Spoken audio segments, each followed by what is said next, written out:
ಅದರಲ್ಲಿ ಏನೋ ಇದಕ್ಕೆ ಅವಕಾಶ ಸಿಗ್ಬೋದೇನೋ ಗೆದ್ದರೆ ಯಾರಿಗೆ ಚೆನ್ನೈ ಸೂಪರ್ ಕಿಂಗ್ಸ್ಗಳಿಗೆ. ಆದರೆ ಗೆಲ್ಲುವ ಸಾಧ್ಯತೆಗಳು ಇವತ್ತಿನ ಆಟದ ನೋಡಿದಾಗ 60-40. ಗುಜರಾತ್ ಟೈಟನ್ನ 60% ಆದರೆ ಇದಕ್ಕೆ 40% ಅದ. ಉಳಿದಂತೆ ಮ್ಯಾಚಿನ ಆವತ್ತಿನ ಮ್ಯಾಚ್ ನಿಮ್ಗೆ ಹಲವು ಸಲ ಹೇಳಿದ್ದೀನಿ ಮಾತನ್ನು ಮತ್ತು ಹೇಳ್ತಾ ಇರ್ತೀನಿ. ಕ್ರಿಕೆಟ್ ಏನಪ್ಪ ಅಂತಂದ್ರೆ ಆವತ್ತು ಯಾರು ಚೆನ್ನಾಗಿ ಆಡ್ತಾರೆ ಅವ್ರದ್ದೊಂದು ಮ್ಯಾಚ್. ಅದರಲ್ಲೂ 2020ಯಲ್ಲೇ ಆ 20 ಓವರ್ಗಳಲ್ಲೇ ತಮ್ಮ ಶಕ್ತಿಯನ್ನು ಯಾರು ಪ್ರದರ್ಶನ ಮಾಡ್ತಾರೆ, ತಮ್ಮ ಕಾನ್ಸಂಟ್ರೇಷನ್ ಯಾರು ಇಟ್ಕೊಳ್ತಾರೆ, ಯಾರು ತಮ್ಮ ಚೈತನ್ಯಶೀಲತೆಯನ್ನು ಅದನ್ನು ಉದ್ದೀಪನ ಮಾಡ್ಕೊಳ್ತಾರೆ, ಮೇಲಕ್ಕೆ ಎತ್ತಾರೆ. ಮತ್ತು ಕೇವಲ ಗುರಿ ಬೌಲರ್ಗೆ ಅಂದರೆ ಚಂಡಿಗನಿಗೆ ಕೇವಲ ವಿಕೆಟ್ ಇರಬೇಕು, ಬ್ಯಾಟ್ಸ್ಮನ್ನಿಗೆ ಕೇವಲ ಬಾಲ್ ಇರಬೇಕು. ಅರ್ಜುನ್ ಹಂಗೆ ಆ ಪಕ್ಷಿಯ ಕುತ್ತಿಗೆ ಇದ್ದಂಗೆ ಅಂದಾಗ ಮಾತ್ರ ಗೆಲುವು ಸಾಧ್ಯದ. ಅದೆಲ್ಲ 11 ಜನರದ್ದು ಆಗಬೇಕು ಅನ್ನುವಂಥದ್ದು ಇಲ್ಲದ ಭಾಳ ಮಹತ್ವದ್ದು. ಏನೋ ಒಂದಿಬ್ಬರು ಶೈನ್ ಆದರೆ ಉಳಿದವರು ಶೈನ್ ಆಗದೆ ಹೋದರೆ ಕಷ್ಟ.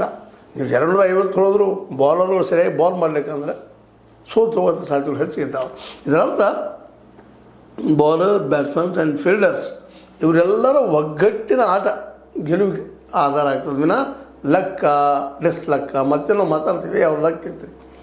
ಲಕ್ಕಿಗಿಂತ ಇಂಪಾರ್ಟೆಂಟು ಆ ಕ್ಷಣದಲ್ಲಿ ಯೋಚನೆ ಮಾಡುವಂಥದ್ದು, ಆ ಕ್ಷಣದಲ್ಲಿ ತೆಗೆದುಕೊಳ್ಳುವಂಥ ನಿರ್ಧಾರ, ಆ ಕ್ಷಣದಲ್ಲಿ ವಿಕೆಟ್ ಹೋಗುವಂಥದ್ದು, ಒಂದು ಕ್ಷಣದಲ್ಲಿ ಸಿಕ್ಸರ್ ಆಗುವಂಥ ಇವೆಲ್ಲವೂ ಈ ಆಟದಲ್ಲಿ ತುಂಬಿದ್ದರಿಂದಾಗೆ ಇಲ್ಲೇ ಯಾರಿಗೂ ಮಾಸ್ಟರ್ ಅನ್ನೋಕ್ಕಿಂತಲೂ ಎಲ್ಲರೂ ಮಾಸ್ಟರ್.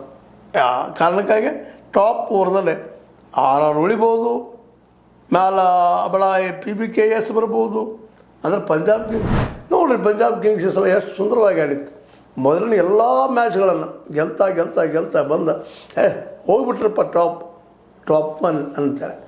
ಅದ ನಂತರದಲ್ಲೇ 1ರಿಂದ 1 5-6 ಸೋಲ್ತಾ ಬಂದು ಅವರು ಇನ್ನೂ ಹೋಪ್ಸಿದ್ದಾವೆ ಟಾಪ್ 4ದಲ್ಲಿ ನಾವು ಕೂಡ್ತೀವಿ ಅನ್ನುವಂಥದ್ದು.